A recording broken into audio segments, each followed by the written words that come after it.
everyone, it's Karen. So this year on my birthday, inspired by Kelly and Jason, who I will link their info below, I started a year of reading one's own. And the purpose of today's video is just to give you an update on how that's going and how I have altered my plan. So my goals that I started out with remain, and that was basically just that I wanted to appreciate what I had. I had so many books. I'm so lucky to have as many books as I have, and I really just wanted to appreciate them and get through reading some of them because I have books that people rave about, and yet I haven't experienced them for myself. And the other thing was just the financial issue of buying so many books. It gets super, super expensive, and I no longer live by a really awesome used bookstore, so yeah, it costs a lot of money. And I was hoping to just kind of get out of this just urge all the time to buy books. When someone would mention a book on YouTube, I had to have it and I had to start it. So yeah, those were my two goals, just appreciating what I have and financial goals. So my plan was to read what was on my shelves, and I had 3 exceptions. The first was that I belonged to Parnassus's First Edition Book Club, which is a bookstore in Nashville that sends you a signed book once a month. And I said that I've done that for years and I wanted to continue that. My second exception was that if I had a book club book that I did not own, I was allowed to get it from the library. And my third exception was that I had already requested a whole bunch of books on NetGalley, and if those came in, then I was allowed to read them, but I wouldn't request any more. So let's talk about how those are going. The first rule or exception about Parnassus, that still stands. I'm still getting amazing books from them and I do not want to stop. The second exception about the library was way too restrictive for me, and like I said, my goals for this are to appreciate what I have and also to really get my finances under control in regards to books. And if I'm going to have this restrictive system where I can't read anything I don't own, it's just not going to be sustainable over the course of the year. So I've changed that to where I'm allowed to get whatever I want from the library. I'm still reading a ton of books from my library, and I'll do an update in a little bit about how many I've gotten off my to be read list. But yeah, it just wasn't sustainable with not going to the library, and I just love hearing about books on YouTube and being able to read them, and I just need to transition from hearing about them, wanting to read them, and buying them to hearing about them, wanting to read them, and getting them from my library. And then the third rule was NetGalley, and I have kind of just lost interest in NetGalley. It's not really an issue right now because I am hearing about so many amazing books that I already own or ones I want to get from the library, and I think my perspective has really shifted from I need to always know what's coming and be able to talk about what's coming to being okay with just reading from the backlist. Right now I'm reading Sacagawea, and someone commented on my channel for that video just saying oh, they loved that, they read it in the 80s. Awesome. It's okay for me to read books that people read in the 70s or the 80s. It's gonna be okay. So the one thing that has changed, which is I guess kind of an exception, but it's just more this is becoming more of a lifestyle rather than year-long challenge, and that is that I have bought books. So prepare for a haul in a second.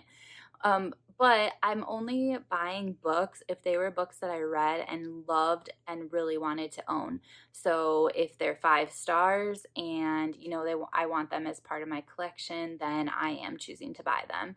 And really that's not very many books because I have to read them before I can choose to add them to my collection, and it's just kind of curating my apartment to have the books that are important to me. So before I do a haul of the books that I have acquired in the past little bit, I do want to just do an update on how things are going. It has been exactly 2 months since I started this, and I started with 159 unread books.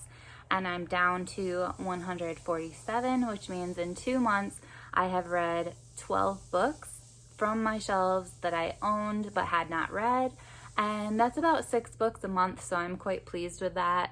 I think I've done a really awesome job, and I just really like how this, like I said before, has transitioned more into a lifestyle versus like a year-long challenge.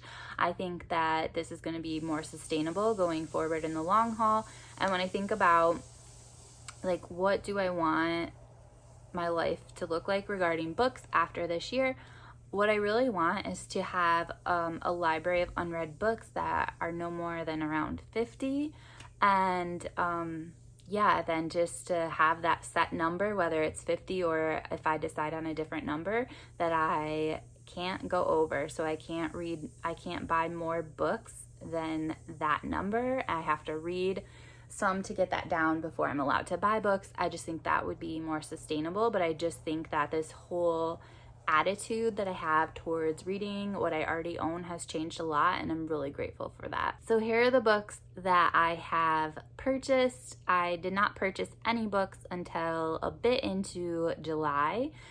These are books that for a lot of them I have reviews of already, so I will post those below as well. The first book I needed a copy of was Jesus and the Disinherited. I did a review of this, so I'll link it below, like I said. But this really encouraged me to view Christianity and my faith from a different lens, because this was written by Howard Thurman, who was really influential and impacted MLK. And so to read about Christianity from a Black perspective was super interesting to me. In the Lake of the Woods, also a review video. I loved this book. I needed it for my shelves.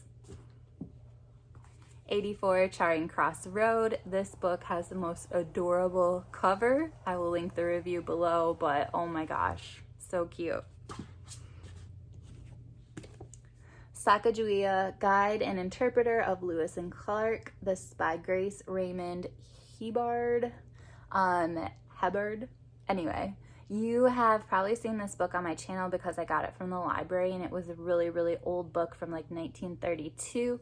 It's still in publication, and it was one of the books that was referenced in the footnotes of the big Sacagawea novel that I'm reading. So I'm gonna wait to review this. I'm gonna do them together probably. And yeah, but this book is really interesting to kind of get the backstory behind the novel. Negroland by Margo Jefferson. This one I read before my birthday. Influenza, the 100-Year Hunt to Cure the Deadliest Disease in History by Dr. Jeremy Brown. I found this super fascinating, just all the connections between the flu back in the day and what's going on now. And I just wanted to why did we not learn?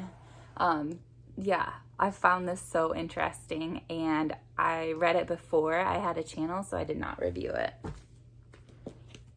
And then Sister Outsider, I did not review this either because I listened to it as an audiobook, and I think I said in one of my vlogs that I really wanted a hard copy just so I could go through and like write and scribble, and so I actually want to reread this because my comprehension is when I have an audiobook, and especially like her writing, I just need to be able to process it at a slower pace and scribble in the margins, underline everything. I love this book, but it needs a reread. So that is my update on how A Year of Reading One's Own is going.